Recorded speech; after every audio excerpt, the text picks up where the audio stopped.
warahmatullahi wabarakatuh. Apa kabar anak-anak? Alhamdulillah, tetap semangat. Allahu Akbar. Baiklah anak-anak, alhamdulillah pada kesempatan kali ini kita bisa bertemu lagi meskipun lewat video. Anak-anak, dikarenakan saat ini masih dalam keadaan yang tidak memungkinkan untuk bertemu. Karena apa anak-anak? Ya benar sekali, karena wabah COVID-19 atau Corona. Untuk itu anak-anak diharapkan tetap di rumah saja. Jangan lupa rajin cuci tangan, pakai masker, jaga jarak, dan selalu berdoa kepada Allah supaya kita diberi keselamatan oleh Allah Subhanahu wa Ta'ala. Nah, anak-anakku sekalian, sebentar lagi kita akan merayakan hari yang besar. Ada yang tahu hari apa? Ya, benar sekali, hari raya Idul Adha. Pada hari raya Idul Adha, semua umat Islam sedunia merayakan dengan suatu kegiatan. Ada yang tahu apa itu anak-anak? Ya, benar sekali, yaitu penyembelihan hewan kurban.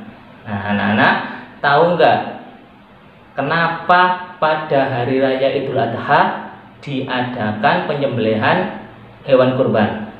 Ada yang tahu? Nah, pada kali ini Pak Mukhtar akan mengisahkan tentang sejarah penyembelihan hewan kurban. Dikisahkan zaman dahulu Nabi Ibrahim alaihissalam mempunyai 2 orang istri. Yang pertama bernama Sarah dan yang kedua bernama Hajar. Kemudian Allah Subhanahu wa Ta'ala memerintahkan Nabi Ibrahim membawa Hajar ke suatu daerah yang tandus, yang tidak ada seorang pun di sana. Daerah apa anak-anak?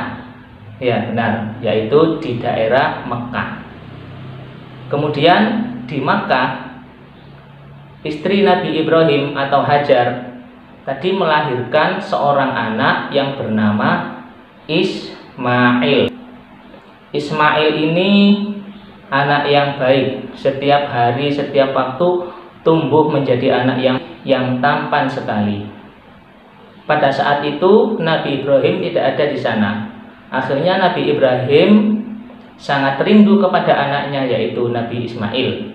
Kemudian Nabi Ibrahim mengutus utusan untuk melihat kondisi anaknya dan istrinya. Nah, setelah itu utusan itu melihat bahwasanya Ibu Hajar dan Nabi Ismail hidup dengan keadaan bercukupan, tumbuh sehat, tampan, dan menjadi anak yang solih. Nah, suatu ketika karena Nabi Ibrahim sudah sangat rindu sekali kepada keluarganya, kepada Ibu Hajar dan kepada anaknya Ismail, akhirnya Nabi Ibrahim pergi mengunjungi mereka.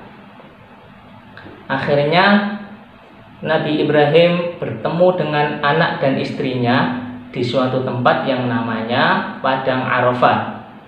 Ibu Hajar dan Nabi Ismail sedang mengembalakan kambing. Akhirnya mereka bertemu. Kemudian mereka kembali ke rumah dan mereka beristirahat sejenak di suatu tempat karena kelelahan. Nah, suatu tempat yang tempat itu namanya Muzdalifah. Kemudian Nabi Ibrahim tertidur sejenak. Di dalam tidurnya Nabi Ibrahim bermimpi. Mimpi apa kira-kira?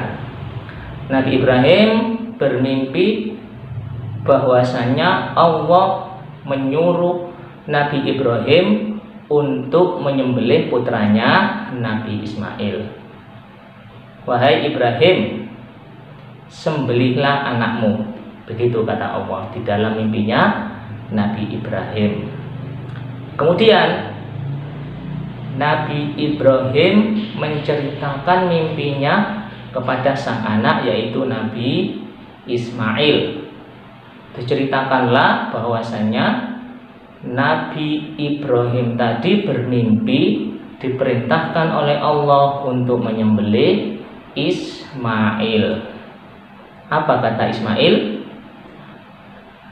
Ismail berkata, "Wahai ayahku, jika itu memang perintah Allah, maka laksanakanlah dan janganlah engkau ragu." Akhirnya Nabi Ibrahim melaksanakan perintah Allah akan menyembelih Nabi Ismail. Akan tetapi di tengah jalan datanglah iblis menggoda Nabi Ibrahim supaya tidak menyembelih Nabi Ismail. "Wahai Ibrahim, janganlah engkau percaya kepada mimpi itu. Masa anak kamu ini yang tampan, yang baik kamu sembelih?"